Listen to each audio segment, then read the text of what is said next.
આજે અમદાવાદમાં એમસીની બોર્ડ બેઠક મળી હતી. વિપક્ષ દ્વારા સ્ટ્રીટ ડોગનો મુદ્દો ઉઠાવ્યો. 2 લાખ સ્ટ્રીટ ડોગ છે. ખસીકરણ માટે માત્ર 2 ટીમ છે. 2 ટીમ માત્ર 4-5 લોકો છે.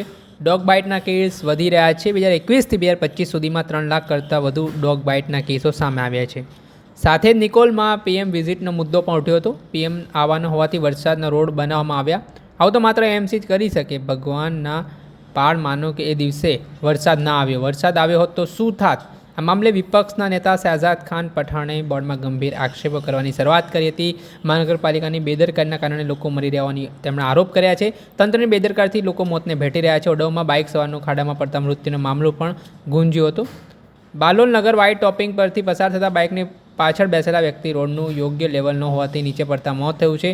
મધુ માલતી આવાસ યોજનામાં પાણી ભરાવાથી એમ્બ્યુલન્સ સમસ્યા નહીં આવતા એક વ્યક્તિનું મોત થયું છે. દૂધવાડી પોલ પાસે પધારતી વ્યક્તિનું સ્ટ્રીટ પોલના ખુલ્લા વાયરના કારણે મોત થયું છે. જમાલપુર વિસ્તારમાં દારૂ પીને ડોર ટુ ડોર ગાડી ચલાવતા ડ્રાઈવર દ્વારા એક વ્યક્તિનું મોત નિપજાવવામાં આવ્યું. આ મામલે શું કહી રહ્યા છે પહેલાં વિપક્ષ નેતા શહેજાદ ખાન પઠાણ તે સાંભળી લો. अहमदाबाद म्यूनिसिपल कॉरपोरेशन के अधिकारी जनता की सेवा का कार्य तो नहीं कर रहे. एक तरफ भ्रष्टाचारी तो थे ही, अब हथियारे भी बन चुके हैं. अहमदाबाद म्यूनिसिपल कॉरपोरेशन द्वारा जनता की सेवा नहीं लेकिन जनता की हत्या करने का लगातार प्रयास होता जा रहा है. इस मॉनसून की बात की जाए तो अहमदाबाद शहर में ऐसे कई किस्से बने हैं जहां पर अधिकारियों की लापरवाही के वजह से जनता की मृत्यु हो गई है.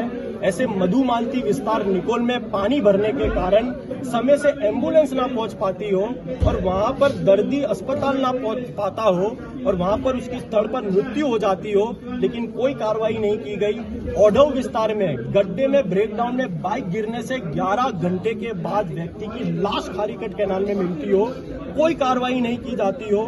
ऐसे ही जमालपुर विस्तार में डोर टू डोर की गाड़ी 5 लोगों को उड़ा देती हो, एक व्यक्ति की मृत्यु हो जाती हो. जसोदा नगर में इलीगल कंस्ट्रक्शन के नाम पर पहले तो अधिकारी भ्रष्टाचार करते हैं, फिर वही दुकान को तोड़ने का प्रयास करते हैं और जसोदा नगर में नर्मदा बहन नामक युवती अपने आप पर आत्मविलोपन कर लेती हो, आग लगा देती हो, लेकिन फिर भी अधिकारियों पर कोई कार्रवाई ना की जाती हो. मैं मानता हूं कि अहमदाबाद म्यूनिसिपल कॉरपोरेशन में ऐसे कई किस्से हैं. उदाहरण के तरीके से एएमटीएस और बीआरटीएस की बात करूं तो पिछले 5 वर्षों में 94 लोगों का 94 लोगों को मारने का कार्य एएमटीएस और बीआरटीएस ने किया है लेकिन अधिकारियों पर कोई कार्रवाई नहीं की गई है. कॉन्ट्रैक्टर पर सामान्य पेनाल्टी लगाकर छूट जाना. मैं मानता हूं कि अहमदाबाद म्यूनिसिपल कॉरपोरेशन के अधिकारी मर्डरर बनते जा रहे हैं जिनके खिलाफ कोई कार्रवाई नहीं की जा रही है. સાંભળ્યા હતા વિપક્ષ નેતા શહેજાદ ખાન પઠાણ. તેમની સાથે જ કોંગ્રેસના સિનિયર કાઉન્સિલર ઇકબાલ શેખ શું કહી રહ્યા છે તે પણ સાંભળો.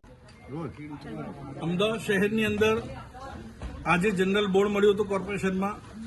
કોંગ્રેસ પાર્ટીએ છેલ્લા 3 મહિનામાં કોર્પોરેશનની બેદરકારીના કારણે જે લોકોના મૃત્યુ થયા છે એમની સામે એક્શન લેવા માટે, એમની સામે પોલીસ ફરિયાદ કરવા માટે, એમની સામે જવાબદાર સામે શિક્ષાત્મક પગલાં લેવા માટે વારંવાર મેયરને, કમિશનરને રજૂઆત કરતી આવી છે.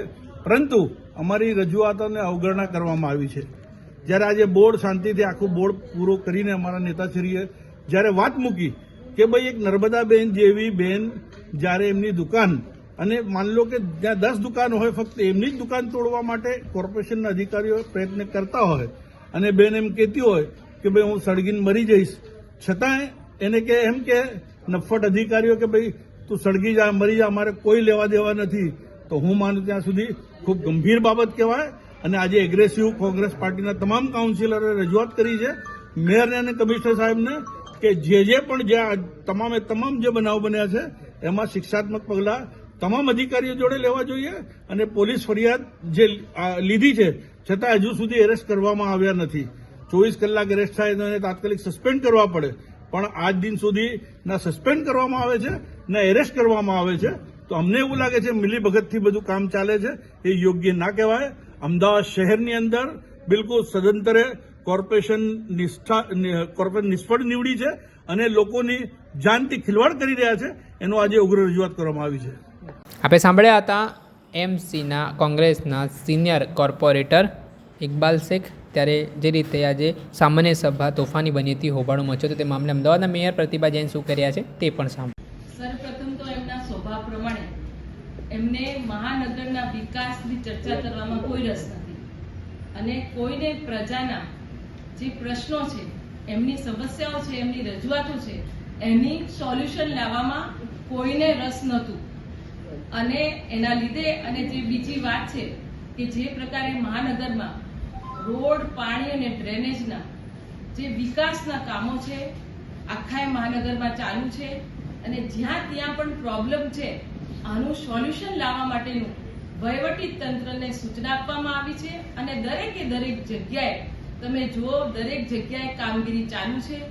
અને જે નર્મદાબેનના આત્મવિલોમનની જે વાત છે તો એમાં આ બેન માટે હું શ્રદ્ધાંજલિ આપું છું અને એમની સાથે સાથે જે બેનને યોગ્ય ન્યાય મળે આની તપાસ અને કાર્યવાહી ચાલુ છે અને કાર્યવાહી પછી એમાં બેનને ન્યાય મળે એવા પગલાં લેવામાં આવશે. અમદાવાદના મેયર પ્રતિભા જૈન તેમણે આ મામલાને લઈને નિવેદન આપ્યું છે, જેના કારણે આજે સામાન્ય સભા તોફાની બની હતી અને વિપક્ષે હોબાળો મચાવ્યો.